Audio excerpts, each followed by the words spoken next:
भागलपुर का धूरी यादव हत्याकांड काफी चर्चित हत्याकांड है, जिसका मुख्य आरोपी और गोलीबारी कांड का मास्टरमाइंड अजय मिश्रा, जिसके ऊपर कई आपराधिक इतिहास है, उसे पुलिस ने गिरफ्तार कर लिया। ततालपुर थाना क्षेत्र अंतर्गत टिंकू अंसारी की मार्बल दुकान में 27 सितंबर को गोलीबारी की घटना हुई थी। इसी बाबत ततालपुर थाने में केस दर्ज किया गया था। कांड के उद्भेदन के लिए एसएसपी के द्वारा पुलिस उपाधीक्षक और पुलिस अधीक्षक नगर के जिम्मे दी गई थी। विशेष टीम का गठन कर पुलिस ने मास्टरमाइंड अजय मिश्रा को नाटकीय रूप से गिरफ्तार कर लिया। गौरतलब है कि इस कांड में अब तक 5 अभियुक्तों की गिरफ्तारी हो चुकी है। वहीं दूसरी ओर मोहम्मद इकबाल को लोडेड कट्टा के साथ गिरफ्तार किया गया है। गिरफ्तार युवक ततालपुर थाना क्षेत्र अंतर्गत टिंकू अंसारी की मार्बल दुकान में गोलीबारी कांड का मुख्य आरोपी है। उसके पास से एक देसी कट्टा, एक कारतूस और 2 मोबाइल पुलिस ने जब्त कर लिया। वहीं भागलपुर जिले के नाथनगर थाना पुलिस ने सुखराज राय उच्च विद्यालय परिसर में कुछ दिन पहले हत्या कर फेंके गए महिला के शव के मामले में खुलासा करते हुए घटना में मुख्य आरोपी को तेलंगाना से गिरफ्तार कर लिया। पुलिस ने गिरफ्तार आरोपी की पहचान जिला बेगूसराय के साहिबपुर कमाल थाना के चौकी शाहपुर निवासी मोहम्मद आजाद के रूप में किया है। 23 को ततारपुर थाना अंतर्गत टिंकू अंसारी के मार्बल दुकान में गोलीबारी की घटना हुई थी।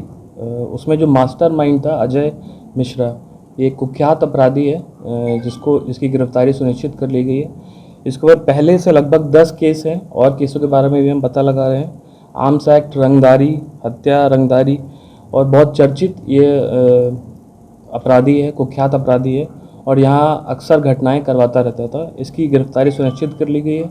और इस केस में एक और जिसने जो शूटिंग में शामिल था मोहम्मद इकलाक, उसको भी गिरफ्तार कर लिया गया है और उसके साथ एक देसी कट्टा भी बरामद किया गया है। इसके ऊपर भी 3 केसेस हैं अलग अलग थानों में और इस पूरे केस में टोटल 6 गिरफ्तारी हो गई हैं।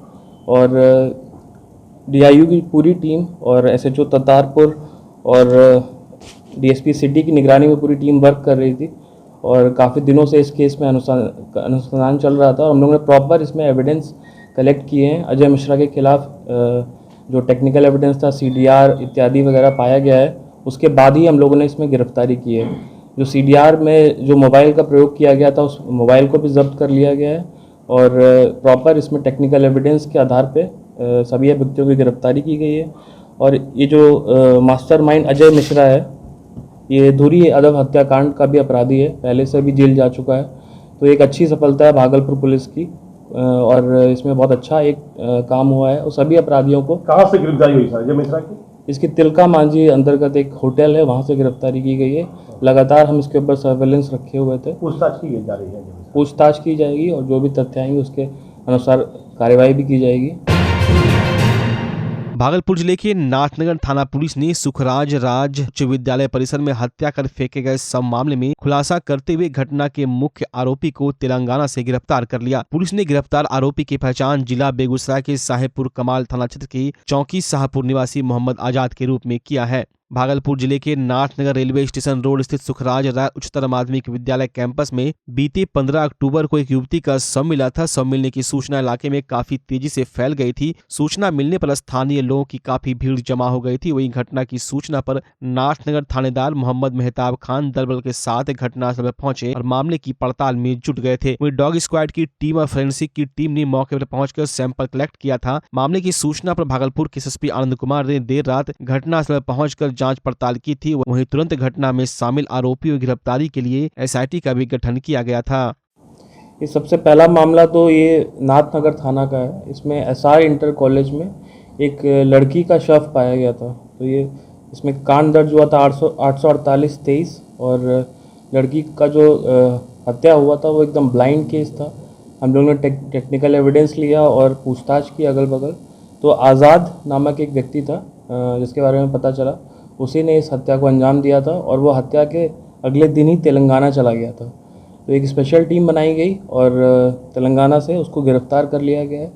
और मर्डर का जो मोटिव था वो एक्स्ट्रा मैरिटल अफेयर था, जिसके चलते उसने बाद में उसका मर्डर कर दिया।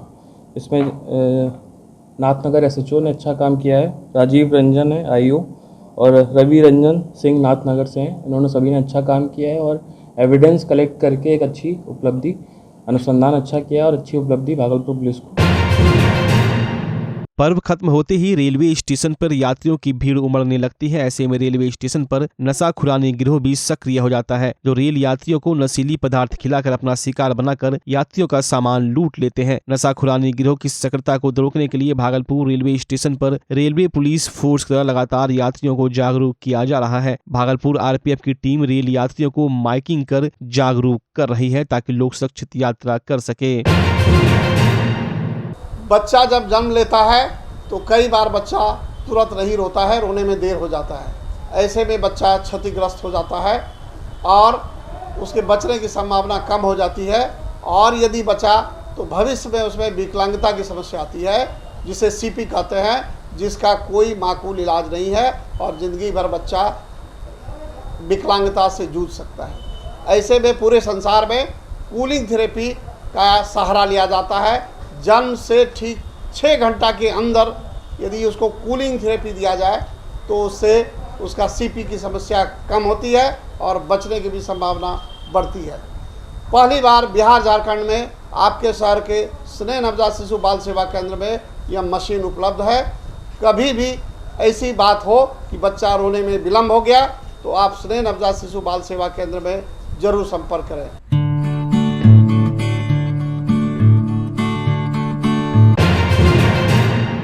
भागलपुर जिले में चोरों का आतंक काफी बढ़ गया है। आए दिन अलग अलग इलाके से लगातार चोरी की घटनाएं सामने आ रही है। लगातार बढ़ रही चोरी की घटनाओं से लोग काफी सहमे हुए हैं। चोरों ने नाथनगर थाना क्षेत्र के फतेहपुर गांव स्थित बिहार पुलिस में सिपाही के पद पर कार्यरत जवान राजेश कुमार मंडल के घर को निशाना बनाया और छत के दरवाजे का ताला तोड़कर घर में प्रवेश करने के बाद एक कमरे के दरवाजे में लगे लॉक को तोड़कर गोदरेज में रखे लाखों रुपये मूल्य के जेवरात, सोने का नथ, सोने का टीका, सोने की अंगूठी, सोने का कान का टॉप एवं चांदी के ब्रेसलेट, चांदी के चैन, कमरबंद को गायब कर दिया। वहीं छत के दरवाजे में लगे ताले और कमरे के दरवाजे में लगे लॉक वहीं पड़ा हुआ था। इस घटना के बाबत पीड़ित सिपाही राजेश कुमार मंडल ने नाथनगर थाना पहुंचकर अज्ञात चोरों के खिलाफ लिखित प्राथमिकी दर्ज कराई है। सूचना पर नाथनगर थाना पुलिस ने घटनास्थल पर पहुंचकर मामले की जांच पड़ताल में जुट गई। मामले के बाबत पीड़ित सिपाही राजेश कुमार मंडल ने बताया कि उनकी पत्नी अपने पिता के साथ घरों के सभी दरवाजे को विधिवत बंद कर छठ त्योहार मनाने के लिए मायके चली गई थी। जब वो बीते बुधवार देर रात वापस अपने घर पहुंची तो घर का सामान बिखरा देख स्तब्ध रह गई, जिसके बाद उसने देखा कि गोदरेज खुला हुआ था और गोदरेज के सारे जेवरात गायब थे और गोदरेज का सारा सामान भी अस्त व्यस्त था। मामले पर नाथनगर थाना अध्यक्ष मोहम्मद महताब खान ने कहा कि मामले को लेकर प्राथमिकी दर्ज कर ली गई है, जांच पड़ताल की जा रही है। उन्होंने कहा कि चोरों को जल्द से जल्द गिरफ्तार कर लिया जाएगा। मेरे घर में चोरी हुआ है। घर के छत से ग्रिल लगा हुआ है जिसका ताला तोड़कर अंदर घुसा है और मेरा एक रूम में घुस के उसका रूम का लॉक भी तोड़ा गया है और लॉक तोड़ के अंदर गोदरेज का भी गेट तोड़ के जो से मेरा गहना जेवर जो भी थी मेरी वाइफ का उसको लिया गया है। कब हुआ? ये हुआ है 17 से 22 के बीच में।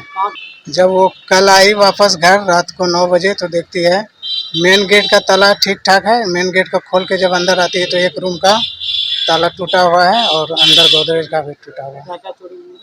उसमें सोने का अंगूठी था और उनका टॉप था कान का और नथ और टीका था।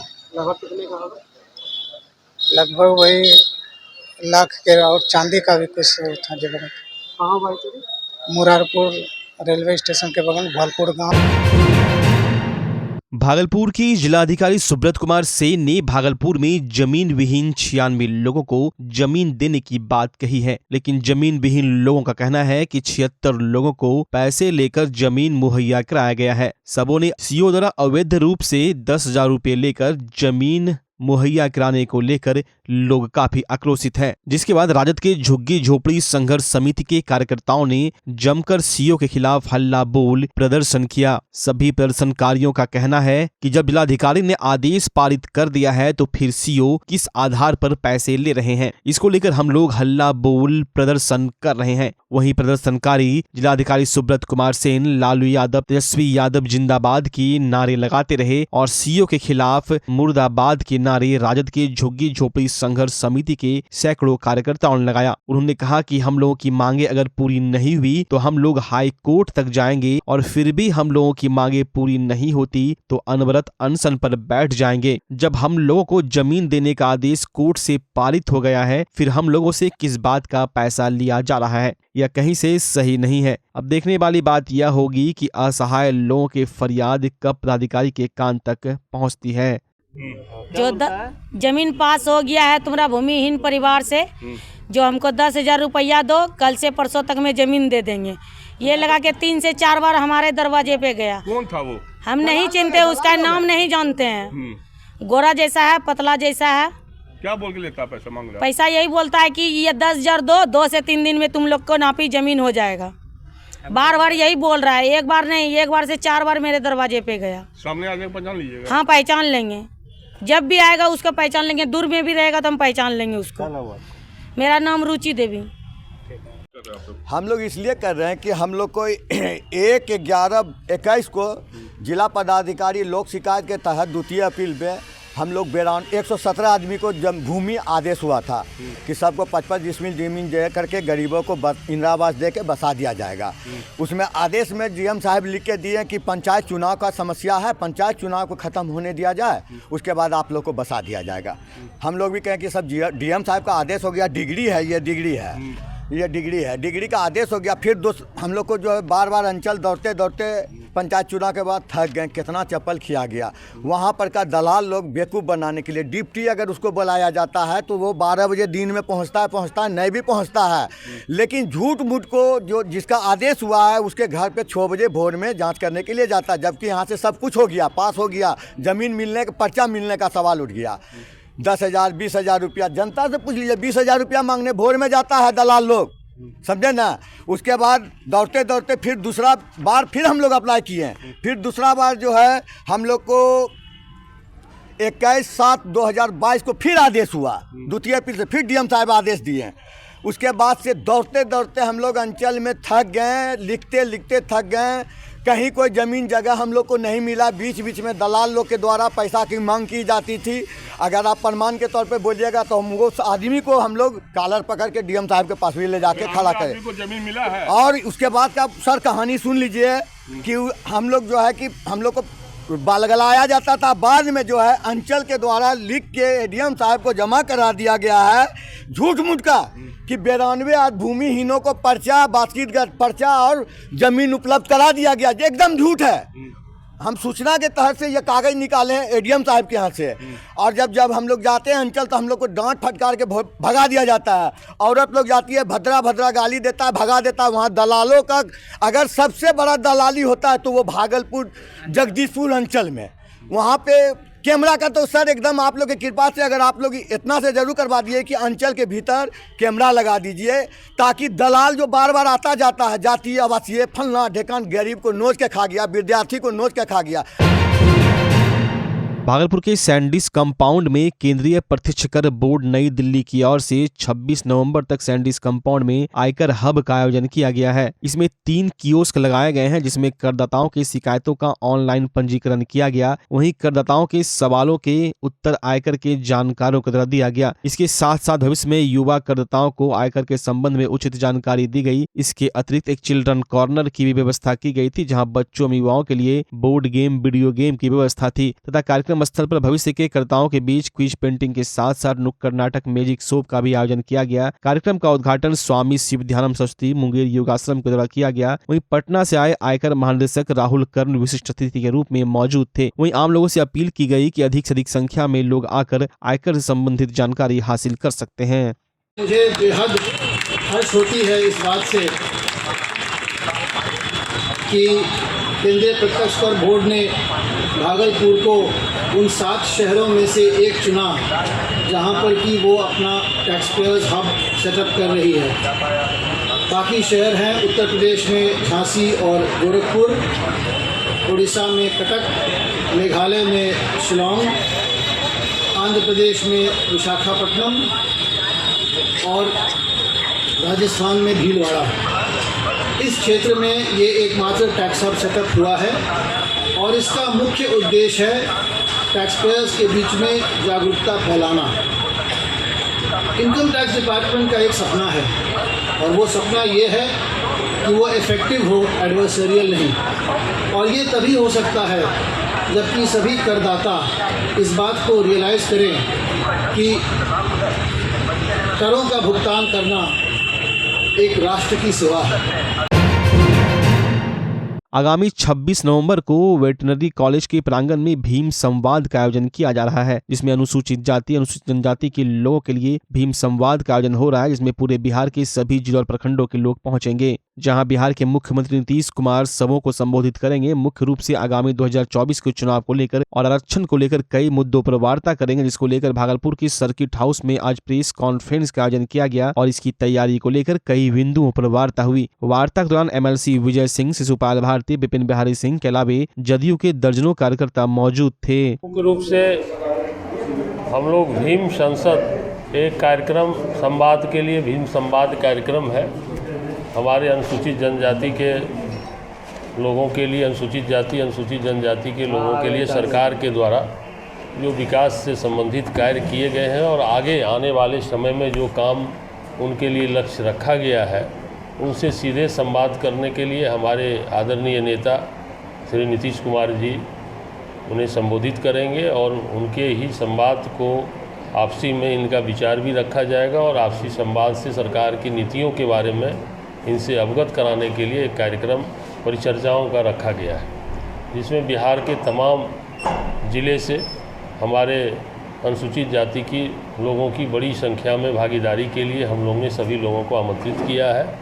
सभी जगह पर लोगों को आने जाने की वहाँ पर सुविधाएं हम लोगों ने रहने का दिया गया है। वहाँ पर लोग कहाँ पर आपसी रात में भी संवाद का काम होगा, सुबह भी आपस में संवाद किया जाएगा, क्या समस्याएं हैं, क्षेत्रवार भी चर्चाएं करने के लिए अलग अलग ठहराव की व्यवस्था रखी गई है, ताकि लोगों से भी ये जाना जाए कि हर जिला में किस किस प्रकार की समस्याएं लोगों को उन लोगों को विकसित करने में आ रही है, विकास से किस श्रेणी से किस प्रकार से जोड़ा जाए। अभी उन लोगों को विकसित करने के लिए माननीय मुख्यमंत्री जी ने आप देखे होंगे कि सदन में काफ़ी उन्हें सहयोग करने के लिए एक नई आरक्षण नीति को भी देने का काम किया है। उसकी भी भागीदारी बढ़ाने के दृष्टिकोण से इस स्टेप को उठाया गया है। ये सारी बातों की चर्चाएं के लिए एक बहुत महत्वपूर्ण बैठक और हम लोग के तरफ से भी माननीय मुख्यमंत्री जी का आभार व्यक्त करने के लिए जिला में हम लोगों ने सभी जगह कार्यक्रम किया। अब प्रदेश स्तर पर माननीय मुख्यमंत्री का आभार व्यक्त करने के लिए 26 तारीख को वहाँ हम लोग वेटरनरी कॉलेज के मैदान में हम लोगों के तरफ से, कार्यकर्ताओं के तरफ से भी उन्हें आभार व्यक्त किया जाएगा और सभी अनुसूचित जाति जनजाति के प्रतिनिधियों के बीच चर्चा करके गरीब गुरुए लोगों के बीच में सरकार की जो आज 18 वर्ष से जो मुख्यमंत्री जी की योजनाओं का जो लाभ हुआ और आगे क्या लाभ उन्हें चाहिए, इस बातों की चर्चा करने के लिए कार्यक्रम बुलाया गया। उसी को लेकर के उपलक्ष्य में आज आप लोग के माध्यम से भी लोगों को जागृत करने के लिए, आमंत्रित करने के लिए और तमाम कार्यकर्ता के सभी प्रखंड अध्यक्ष, हमारे जिला अध्यक्ष भागलपुर, जिला अध्यक्ष नौगछिया, तमाम पार्टी के प्रखंड अध्यक्ष, पदाधिकारीगण।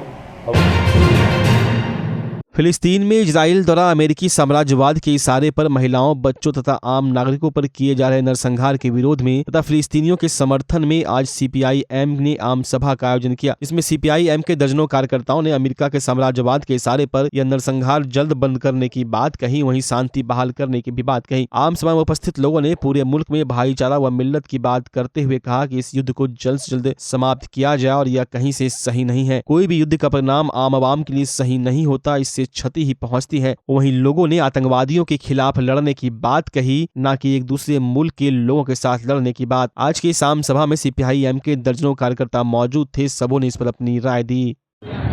आज CPIM के द्वारा आम सभा का आयोजन यहाँ चंपानगर ठाकुरवाड़ी वॉलीबॉल मैदान में रखा गया है। इजराइल लगातार 70 साल से फ़लस्तीनियों पे जो जुल्म कर रहा है और अभी की जो घटना है कि वो हॉस्पिटल्स और जो है वो अनाथालय वगैरह मासूम बच्चों को, औरतों को, प्रेग्नेंट औरतों को, जो कि हर दिन 150 औरतें जो है वो वहाँ पे डिलीवरी की पेशेंट हैं, उनको भी ये इजराइल जो है वो छोड़ नहीं रहा है। तो भारत की कम्युनिस्ट पार्टी मार्क्सवादी इसके लिए पूरे देश में एक अभियान चला रही है कि इजराइल जल्द से जल्द जो है इस लड़ाई को ख़त्म करे, बंद करे और जो फ़लस्तीन और इज़राइल का जो मुद्दा है, जो यूएन का रेजोल्यूशन है, उस पर अमल दरामद करके फ़लस्तीनियों की उसकी आज़ादी को पूर्ण करे। फ़लस्तीन की आज़ादी तक जो है वो संघर्ष चलता रहेगा हमारा। हम इसी के परिप्रेक्ष्य में यहाँ पे जो है एक आम सभा आयोजन किए हैं सीपीआईएम के तहत। भागलपुर के नाथनगर प्रखंड क्षेत्र अंतर्गत ग्राम पंचायत रत्तीपुर बैरिया के वार्ड संख्या 10 स्थित सरकारी कूड़े वाले घर में अचानक आग लग गई, जिससे वहां बगीचे में बैठे लोगों में काफी दहशत का माहौल हो गया। आग लगने की सूचना पर काफी संख्या में स्थानीय लोगों की भीड़ जमा हो गई। स्थानीय लोगों ने घटना की जानकारी पंचायत के मुखिया प्रमोद यादव को दी। मुखिया ने आग लगी की घटना की सूचना नाथनगर थाना पुलिस को दी। सूचना पर पहुंची नाथनगर थाना की फायर ब्रिगेड टीम ने मौके पर पहुंचकर करीब 1 घंटे की मशक्कत के बाद आग पर काबू पाया। मिली जानकारी के मुताबिक कूड़े के ढेर में रखी प्लास्टिक में आग का रूप काफी भयावह हो गया था। स्थानीय लोगों के द्वारा लाख प्रयास के बाद भी आग पर काबू नहीं पाया जा रहा था। स्थानीय मुखिया के भाई गुड्डू यादव ने बताया कि अचानक कूड़े घर में आग लग गई। देखते देखते आग की लपट काफी तेज हो गई। स्थानीय लोगों के द्वारा आग पर काबू पाने का प्रयास किया गया, लेकिन आग काफी भयावह रूप लेने लगी, जिसके बाद फायर ब्रिगेड की टीम मौके पर पहुंची और आग पर काबू पाया गया।